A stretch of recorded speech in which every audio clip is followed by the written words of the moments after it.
Hello, everyone, and welcome to the podcast Becca Explains the Occupation. I'm your host, Becca, and I am an Israeli educator on the occupation with a decade of experience examining how the complex realities of the occupation are playing out on the ground in real time. So in this podcast, we'll explore how political decisions and global trends and Israeli politics are shaping the ongoing occupation, especially in this moment. And we'll connect the dots between policies and their real-world impacts, principally on Palestinians, but also on Israelis. For this podcast, I'll be drawing on my background in education and as a political organizer in the West Bank. And I'll be breaking down the systems at play and offer insights into this multifaceted situation. So join me as we delve into the nuances of the occupation, its effects, and the broader context surrounding it. And hey, Muhanned, thanks for joining me. Hi, Becca. So Muhanned is joining from Hebron, and what I thought would be kind of interesting for people to hear more about and learn more about is just the reality, kind of the daily reality in the West Bank, especially in the past year, but also just in general. There's been a lot of talk about it the past few days, the past few weeks with Ta-Nehisi Coates' new book, and he also traveled to Hebron during his time in Palestine. So I just think a lot of people, we often take for granted, those of us not under occupation, how deep the occupation and basically living under military control can actually affect people on a daily basis. And Muhanned is a friend of mine. We've known each other for probably about a decade. And so I thought that bringing this conversation to a wider audience was really important. Maybe I'll just start by saying, for kind of passing it over mainly to Muhanned, that I think Hebron is probably the best example in order to understand what the occupation looks like, because in the West Bank, Hebron is the only city. It's, first of all, the biggest city in the West Bank, not including East Jerusalem. There's about 230,000 people who live there. And then it's the only city under military control in the West Bank, in which it's a majority Palestinian city with an Israeli settlement inside the city. And so there's 230,000 Palestinian residents inside Hebron. But in addition to that, there are 800 Israeli settlers who live inside Hebron. And at any given moment, there's about 650 soldiers who protect them. And the job of the soldiers is pretty much exclusively to protect the Israeli settlers at the price of rights of people, of Palestinians in Hebron. And Muhanned can go into more details in that. But I'll just add that in 1997, there was an agreement between Israel and the Palestinian Authority that basically breaks the city up into half. And I'll include a link between what this map looks like. But basically, the city is broken down into two areas, H1 and H2. H1 is the majority of Hebron. It's 80% of the city. And H2 is 20% of the city. And it's where there's a really important religious site called the Cave of the Patriarchs, or the Ibrahimi Mosque. It's the same place. And it's where Abraham supposedly buried Sarah, and all of the matriarchs and patriarchs of both Judaism and Islam are buried except for Rachel. And in this area of H2, which is 20% of the city, there's about 30,000 Palestinians who live there. All 800 Israeli settlers also live there.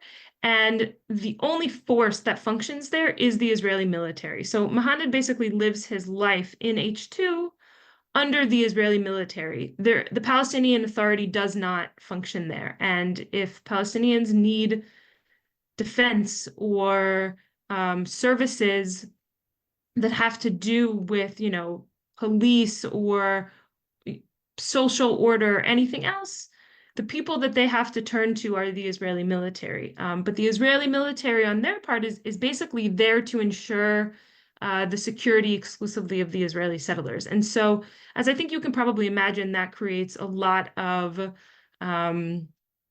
violence and friction. And so, Muhanned, maybe we can start off by just kind of, saying who you are, what do you do in life? And, this past week was the Jewish holiday of Sukkot. And I know that Jewish holidays generally have an effect on the city of Hebron. And so maybe kind of from your perspective, what does it look like? What does it feel like? We'll go from there. Yeah, first of all, hello everybody. I don't know the difference in timing between my time, Becca's time, and yours, but just want to say, you might hear the adhan in the background. It's just gonna finish in a minute. As everybody knows, I come from Hebron. I was born and raised in Hebron. I'm 32, so I basically lived all my life in this city. Around settlements, Israeli settlements. I studied journalism, so I carry a bachelor of journalism, and I worked as a journalist. I work also in the sports field. I'm an activist, a political activist, and a human rights defender.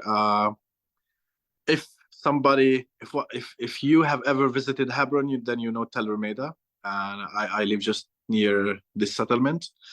And let's start from what Becca ended with: Jewish holidays. It's a nightmare for us here as Palestinians because, H2 forms 20% of Hebron, and it is completely under Israeli military control. And I'm talking about H2, the restricted part, because we have two different kinds of H2. We have the H2 restricted under Israeli army control, surrounded by checkpoints, and then you have H2 out of the checkpoints, which is the unrestricted part. But the restricted one, it forms 20% of Hebron. This is what is our main topic going to be. So on Jewish holidays, these checkpoints are being closed by the Israeli army, and Palestinian residents, you're talking about 36,000 of Palestinians who live in H2, they are basically locked in their homes. And what happens if there is a Jewish holiday? These soldiers close these checkpoints and people cannot leave their homes. Like Yom Kippur, for example, the night before Yom Kippur, they shut down the checkpoints and it stayed closed the whole day, the next day on Yom Kippur. Sukkot, the first day of Sukkot, the night of Sukkot, and the first day, they shut down the checkpoints. And that's not only on Jewish holidays. It also happens regularly now. Even before October the 7th, it happened, but now it happens more in the past year.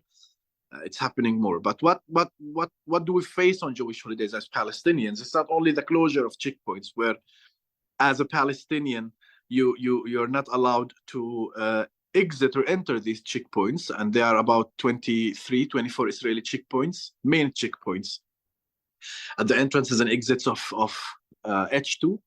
And beside this, you're talking about a lot of different movement restrictions within the H2 part, where there are other parts of H2 where we as Palestinian residents of that area, these neighborhoods, were not allowed to reach most of its streets. We are allowed only to walk on certain parts to get out of the checkpoint and go to H1. So on these Jewish holidays, it's not only checkpoints being, let's say, closed or we are prevented from using them, but also the presence of those settlers who come to visit Hebron on these Jewish holidays, who also attack Palestinian houses, attack Palestinians in the streets. Yesterday, for example, a group of settlers with a dog attacked the Palestinian disabled guy in Tel Rumeda, who sits in his little shop. And this guy is disabled. So these settlers attacked him with a dog and with other settlers. And this is happening regularly now. So in Jewish holidays, you have checkpoints being blocked. You've got settlers coming to visit the city who also attack Palestinians. So our movement, in the presence of those settlers in our neighborhoods, we become locked in our homes. For example, Friday, there is a settler who lives next door. He used to attack us a lot. This guy, he was in the army, and he was in Lebanon, and he was killed in Lebanon. So when he was killed, the night he was killed, when I was walking to get out of the checkpoint, I was chased by a settler car. And to be honest, if I was not alert, if I was not awake, when the car slowed down next to me and turned and followed me, I would have been maybe killed by those settlers because I managed to get out of the checkpoint before they even reached me. And Friday, when they buried him, they shut down the whole area. And to be honest, this is now happening a lot. So Hebron is different from other Palestinian cities because we are the only, or Hebron is the only city in the West Bank that has settlements in the heart of its city. And the settlers we have, they're not just regular or normal ones because they are the ones who actually, I would say, that run the government now, run Israel. We have two ministers in the current Israeli government are from the settlements of Hebron, Kiryat Arba and Avraham Avinu, our father Abraham. And Itamar Ben Gvir, he lives in Kiryat Arba. He occupied a Palestinian house in Kiryat Arba, and he's the interior minister, the current interior minister in Israel, who runs the police. And we have Uristo. He's the minister of the national minister of security, I believe is his official title. He's the minister of responsible for the police, but even kind of his position was created to give him more responsibility than previous internal ministers of ministers of internal security had before him. Yes, and then we have Uristo, who lives in Shuhada Street. She just lives few hundred meters away from where I am now. And those two people, they are known as, now current ministers in the current Israeli government, but they were also settlers who used to throw stones at us. They lead settler groups to attack Palestinians, either from Otzma Yehudit or from Kach movement or from other right-wing movements in Israel.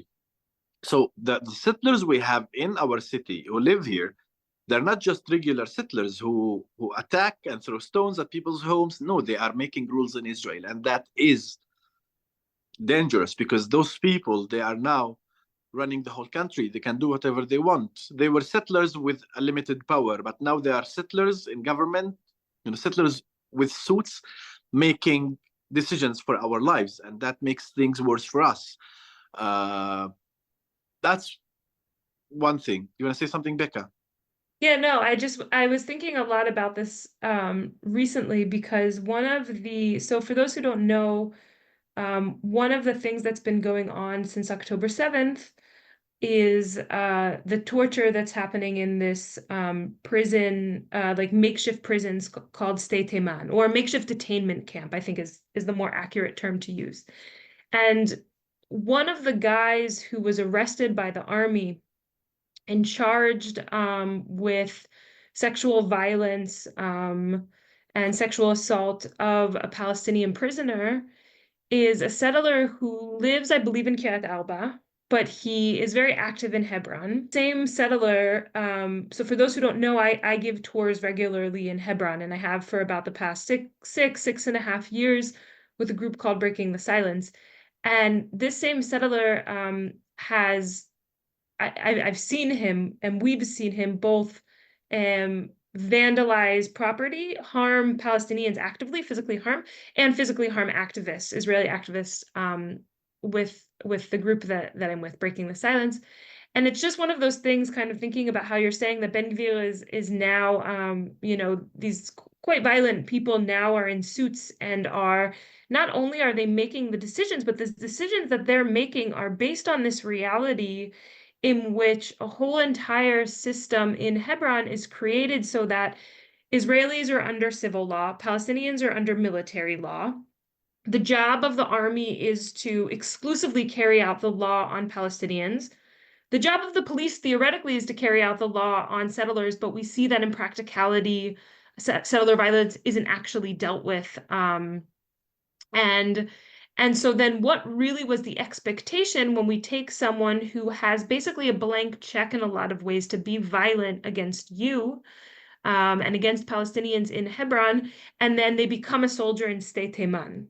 I think a lot of people looked at that situation as very surprising, but I go back to Hebron and I think the level of violence that happens on a daily basis, especially since October 7th, but of course, well before, is both well documented and at this point, I think unsurprising, seeing that level of violence not only seep into the system, but become the people in ties pushing the system forward. It was just something that I've been thinking about a lot since the arrest of that same settler from Sde Teman, who has a very high track record of violence in Hebron. And I'm sure you know it as well. You've seen it And like from him specifically. and he himself, when there was no accountability at the end for what he did, but he was not accountable by law. But when the military police went to investigate them, because they were not going to arrest them, they went to Sde Teman to investigate them, to like talk to them about that. Right. Yeah. And he started recording videos and asking all Israelis, not all Israelis, the ones who support him, but he was like really sending a message to all Israelis that they should go to the streets and stop this, because that we are the soldiers who are protecting Israel. We're being investigated. He didn't even want to be investigated about what he did, but that's not the case. He did a huge let's say incitement, so settlers go and invade the military bases, and actually he was not accountable for this incitement, because what we've seen after is that right-wing settlers, including two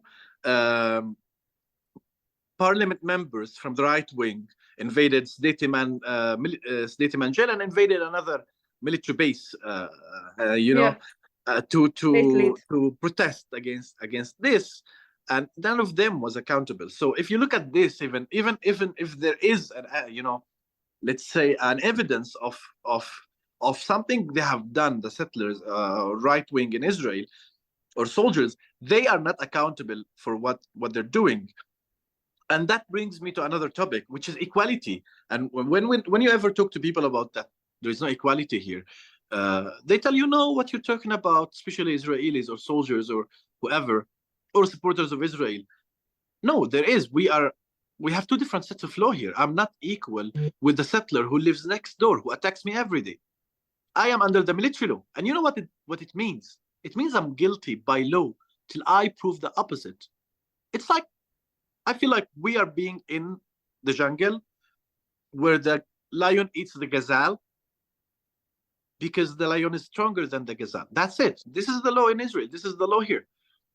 We're not equal. Yeah, I mean that's in the West Bank for sure. And though I think there's no question that it's also that it's very much seeped into Israel. I want to pause on this question of equality, because I think that people often don't realize the level that in the West Bank, and especially if we take Hebron as an example, the group that's supposed to be defending you is the Israeli military, right? And for those, I think I said this in the beginning, but there's 230,000 Palestinians who live in the city of Hebron. Of those, around 30,000 live in this smaller area, about 20% called H2. There's 800 Israeli settlers there as well, in multiple different settlement locations, one of them being Tel Umeda, where Muhanned lives, which is also the most restricted in terms of movement that you have access to. And then at any given moment, there's 650 soldiers there to protect them, which on the weekends, that number tends to go higher. And I'm sure that this weekend with the holiday, it was more than 650 soldiers, and it was also more than 800 settlers. Maybe not everyone's technically settlers, but you have religious people and often political settlers coming into and there's the yeshiva students. The yeshiva students, don't forget, there are 300 in Beit Romano. Yeah, that's part of the count that we have in the 800. But those numbers get much, much bigger, definitely during holidays. And I think what a lot of people are missing often when talking about even the Palestinian Authority is that when it comes to the Israeli army, both the Palestinian Authority doesn't function in H2 in terms of the Palestinian police, right? But also when the Palestinian Authority does function in other areas of Hebron and H1 and other areas of the West Bank, it's able to perhaps arrest you, Muhanned, for, I don't know, if you break the traffic law, right? Yeah. And it can arrest you if there's some issue between you and another Palestinian citizen. True. But if the Israeli army calls and says, we're going to come into Muhanned's house, the Palestinian Authority has absolutely no way to prevent that, regardless of if you've done anything or not, right? Regardless if you or any other Palestinian in Hebron has done anything. And I Yeah. think that the people are often missing the reality that Palestinians are defensiveless, meaning there is no legitimate means of protection, of a use of a gun, if you will, even in Hebron or anywhere else in the West Bank. And I'm wondering, what that feels like for you, even on the most basic of levels. A lot of times we talk even about what's even needed just to get an ambulance to where you live. Like what's the daily um actions that kind of you have to take to live your life within this reality of military rule. Yeah, first, when you talk about that, my government, my police, not only in H2, but also in H1, they can't protect me from Israeli occupation. And as Becca said, when it comes to Israeli army, Palestinian Authority is not functioning, cannot do anything. So that makes us feel as Palestinians that even being in H1, you're not safe at all. You're not safe at all. And it's the feeling that we have even when we are in our homes, even when we are sleeping, even if I'm going to a cafe, even if I'm going shopping, we don't feel safe. We feel that we are always worried that something could happen, even in an area where it's supposedly be under Palestinian police control. But something very important to tell is, for me, H1, H2, area A, B, C is just on papers. Israeli army can go wherever they want, can do whatever they want, can kill whoever they want. There is no an upper power to control them within this country. They are the upper power, and neither the Palestinian police or anybody can protect you from Israeli violence or from Israeli army violence, because settlers even attack people in H1. Like, they have gone out to H1 and attacked people. So it just, that H2, yeah, it's more attacks. It's less secure. It's less safe. It's not safe at all. But H1 is not better, because whenever the army goes out, it means that and there is no specific timing for them going out or doing whatever they're gonna do, but you basically don't know, so you can't feel safe. And returning and talking about H2 and talking about just like daily life, and such as, for example, very easy things, like very simple things, an ambulance. If you are living in, it doesn't matter where you come from, like if you live in Germany, if you live in the US, wherever you live, if you call an ambulance, it's going to come to your house and take you to the hospital, and within certain minutes. It depends on how far is the hospital from you and how bad is your situation too. But we as Palestinians living in H2, an ambulance for us is mission impossible. Mission impossible, it is mission impossible for us. Why? Because you are living in an area which is fully under Israeli army control. So the first call you usually make to get an ambulance, which you contact the hospital, because you're living in an area like this, other 5 calls have to come in series. So we call the Palestinian Red Crescent. And because we are in H2, because the ambulance has to cross an Israeli checkpoint and come to an Israeli area under Israeli military control, they have to speak, the Palestinian Red Crescent, they have to speak to the Red Cross in Hebron. And then the next goal is going to go for the Arabic speaker of Red Cross. And the Arabic speaker of Red Cross has to speak and call the English speaker of Red Cross. And then the English speaker of Red Cross contacts the civil office of the army, which they call the Israeli Civil Administration. Why the Arabic speaker has to speak to the English speaker of Red Cross, then speak to the Israelis, is basically because the Palestinian employee is not allowed to contact the Israelis directly. So it has to go through the foreign employee at the Red Cross office in the city of Hebron. So here we have 4 calls. After the Israeli Civil Administration, they have to speak to the commander of the whole army unit in Hebron, military unit in Hebron, that serves in Hebron. And then they speak to the soldier who is standing on one of the checkpoints near Kiryat Arba, which is from here to there, it's 10 minutes by car. And because the ambulance is not allowed to come from other entrances, for example. So 6 calls. Imagine one of them is in the toilet. You die. And making these 6 calls takes 1 hour.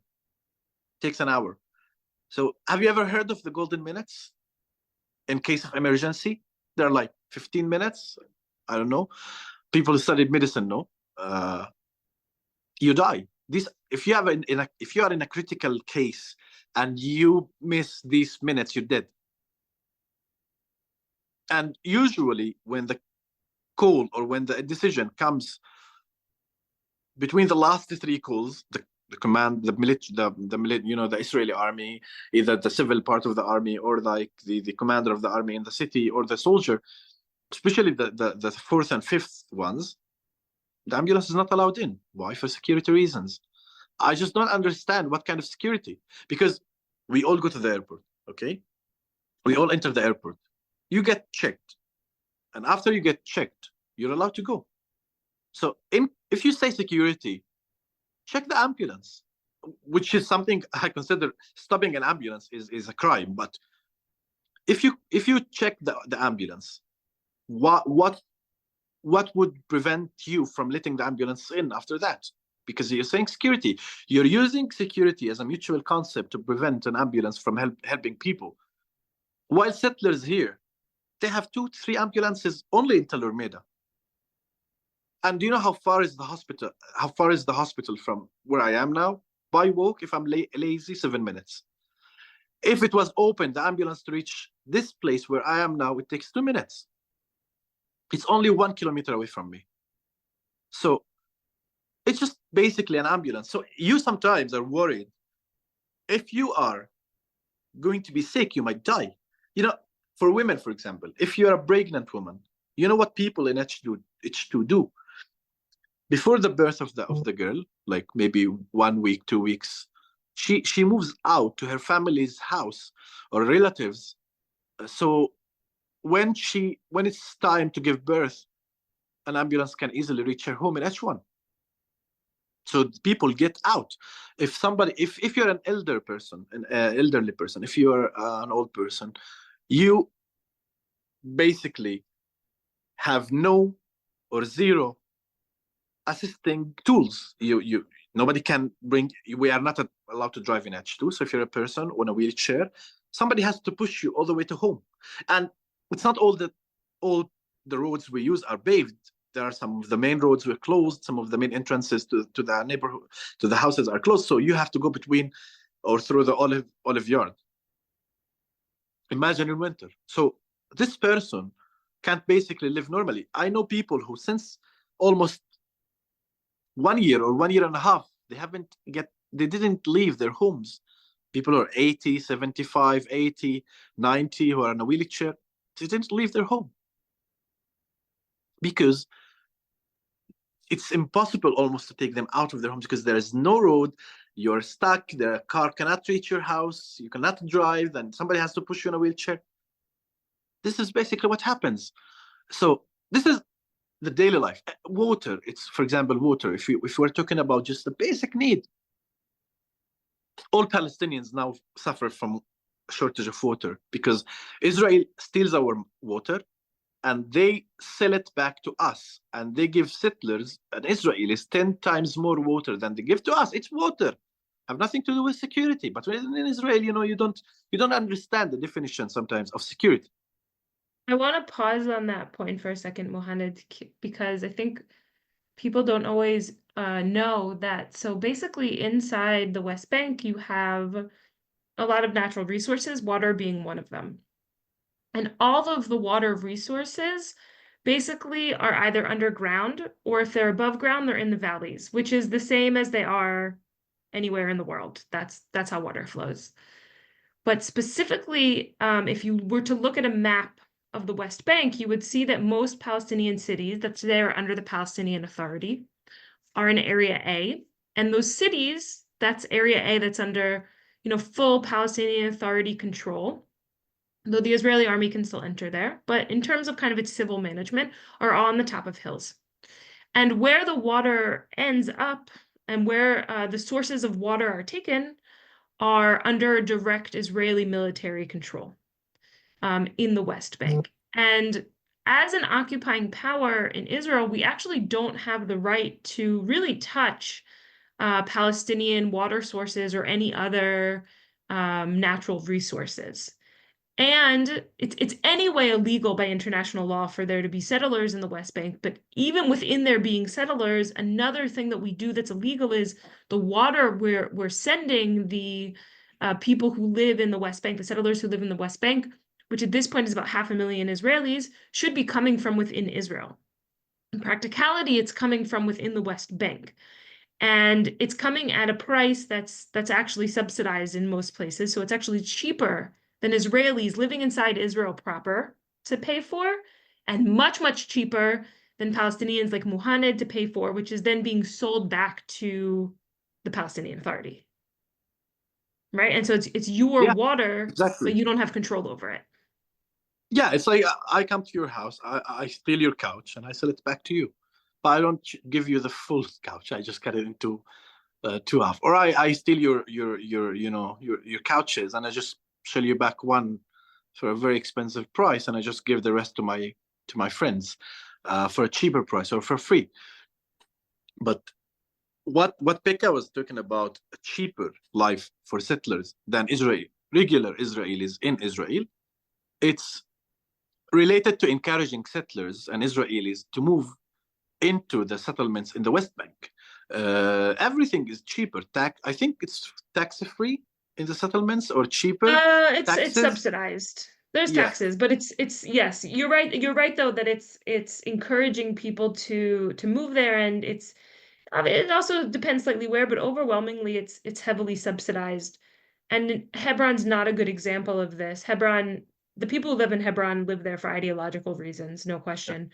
But even in Kiryat Arba, which is nearby, you have people who, like settlers, basically, who were placed there by the government when they moved to Israel in like the 1990s from like the former Soviet Union, for example. And then where they're being placed is considered the periphery, and it's heavily subsidized in order to encourage people moving there. And yeah. yeah. So you see that even bus tickets are cheaper, and basically almost everything is cheaper than living in Tel Aviv or Jerusalem or other places. But yeah, this is how they run the West Bank. And if you look at the West Bank, and you look at we only have very very little left as Palestinians, and when we in terms of land and space, maybe 12% less than that. We still have in the West Bank as Palestinians. So something very important that people need to understand is we don't have a state as Palestinians. We don't have a state. We don't have the power. We don't have anything. So Palestine, for people, they say Palestine, but if you're a Palestinian living in this country, we don't have a state. We don't have we don't have access to airports. We have to travel out of the country to go to Jordan to fly from there. And this, for example, this thing is it's not just because the Palestinians can't run their own life, because many people think that without Israel, Palestinians can't survive. And I think with Israel, we can't survive as Palestinians because of all the oppression that Israel is practicing on us. We're prevented from building an airport. We're prevented from reaching the sea. We're prevented from visiting our relatives. We're prevented sometimes from even leaving our cities. So Israel is preventing us from living as Palestinians. This is what is basically happening since 76 years of occupation. Palestinians, and if you look at the country, if you look at the West Bank, if you look at Gaza, and if you look at Palestinians who live in Israel, Israel used different kind of tactics with every one to kick us out of the country. Like in 48, they use a complete different tactic from the one they use in Gaza, from the one they use in the West Bank, and even between cities. So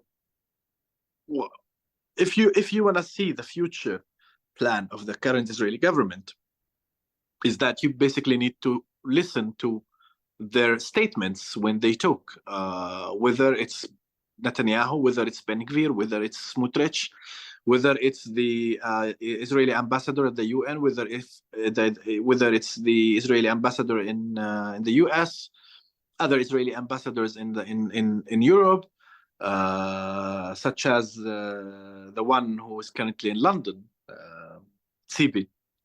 Yeah, yeah, she's very cute. She wants all of us out.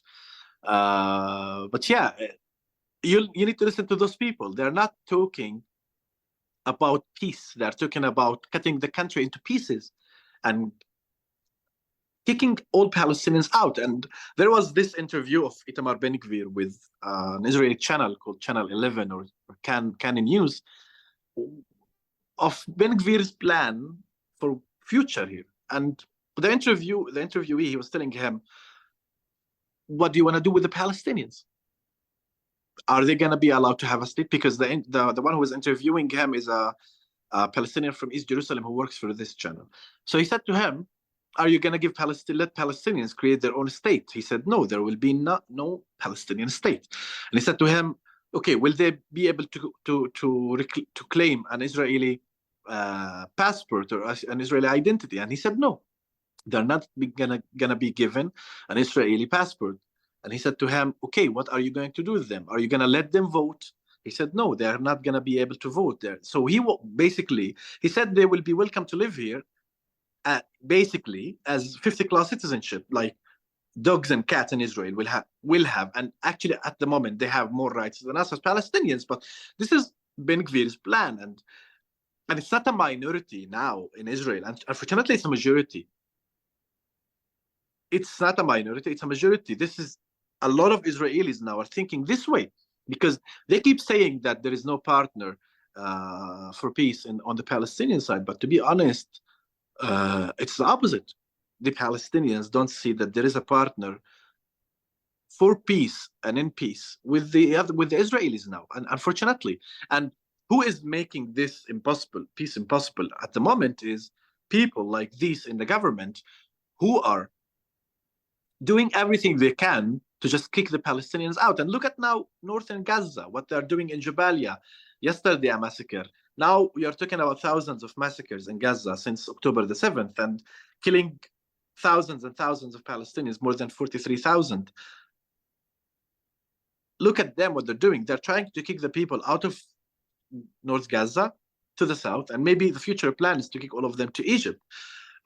So this is what's happening. So now every day, there are massacres, and every day maybe you'll find 5 to 10 massacres, and there are different kinds of attacks in the West Bank, and it's all funded and supported by the current Israeli government. It's funded, supported by the current Israeli government and also other Israeli governments. But this current government is fully a settler government. I think people often want to push back on this idea, and I get it a lot, both from the main work that I do with Israelis and also from abroad, especially from, I think, Jewish communities abroad, but not exclusively, is this idea that we really want a two-state solution, but there aren't partners. But the reality is that there's actually not a single Jewish Israeli political platform right now that's actually currently offering a two-state solution. The closest to it would be they're called the Democrats, led by this guy named Yair Golan, who's not currently a member of Knesset, but he is the head of the party. He was recently voted to be the head of the party, who both is talking about occupying southern Lebanon, and who simultaneously is talking about getting rid of settlements, but not getting rid of the occupation, right? Meaning, we'll take away the settlers in Hebron who are violent, but we won't take away the violence of kind of entering people's homes at night. And I just think it's an interesting reflection that we so often believe what we want to believe about political leadership. But as you're saying, I think it's really true that the current political government, they're not hiding themselves. They're not refraining from talking about what their plan is. And even just a few days ago, I believe it started today, there's a multiple day resettlement of Gaza like event happening. And as a part of that, or at the same time, I'm not sure if it's an official part of it, but there's one specific for the Likud, which is a right-wing party, but it's Netanyahu's party. It's the party that up until I would say 10, 15 years ago was really seen as a pragmatic right-wing party. Even when Netanyahu encouraged Ben Gvir to join the government in 2018, it was so he could keep his seat. He says, we don't have the same political beliefs as Ben Gvir, but today, of the slightly more than 30 Likud members who have seats in the Knesset, there's 120 seats in the Knesset, 11 of them are participating in this resettlement of Gaza. And again, I think it goes back to what you were talking about of the people who have been so violent historically in Hebron are some of the same people today who have the ties, who are making the decisions. And it's affecting much more than just those parties. Obviously, I'm an Israeli who's against occupation and our voice exists, but we really don't have a political platform today. And I wanted to ask you, and then we'll after this we'll pause and we'll go to questions. But what is your vision? I've known you for a decade. You are a nonviolent activist. I think probably you've dealt throughout your life living in Hebron in the Second Intifada. I mean, you grew up as a child in the Second Intifada, Yeah. and in one of the most violent places between the river to the sea. The past year, and every day you wake up and you choose to be a member of Youth Against Settlements, and every day you choose to engage in nonviolence, and to do it actively, right? I think a lot of people think the nonviolence means passivity, and that's not what you're doing. No. Maybe you disagree with that at this point, but why nonviolence and why, to be so willing? I think when the political situation is so hard, and it's hard to find partners on the other side, so why continue to kind of agree to reach out and do so? Becca, I'm gonna respond to your question with a question. Go for it. What is possible to do now? There is nothing. We as people living in this country, everything has been tried, and unfortunately, nothing is working. So now, me as a Palestinian, I'm sitting here. I believe if you speak to any Palestinian, we say that it's very easy in this country to lose hope. It's very easy. But if we lose hope as Palestinians, if I lose hope as Muhanned, what are the chances that I just can survive? It's impossible, because the last thing is left to us as Palestinians is hope. We want to keep it as much as possible. We want to work to grow up this hope inside of us as Palestinians. This is one of the reasons I continue in what I'm doing today. And it's not only that, it's also to give hope to my people. And because I believe that people make the change, people make the difference. Yes, at the moment, politicians are too strong, but people in the West, they can choose. They can choose who can represent them. And in this, we want to keep convincing people. We want to keep working, to keep convincing people not to vote for the wrong people. Maybe there is no right people there for elections, but unfortunately, we come to a point we have to choose between the worst and the bad. So if we have to choose, we're not going to choose the worst until another leadership comes that cares about people's voices and cares about the human beings. But for us as Palestinians, we have nothing left except hope. And we want to keep this hope, because we want to live just like any other person in the world. But I am saying to you, Becca, if you live in this country, it's super easy to lose hope, because too much is happening that is beyond the capacity of human beings to perceive. But again, it's only hope that is left to us. And the Israeli occupation is trying to kill this hope. And we are fighting to not let this hope die, and even to grow up this hope inside of us and keep fighting for it. And the other thing is, if we are going to if violence, like look at the killing in Gaza, is it solving anything? It's not.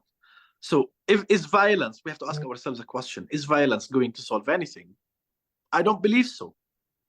I don't believe so.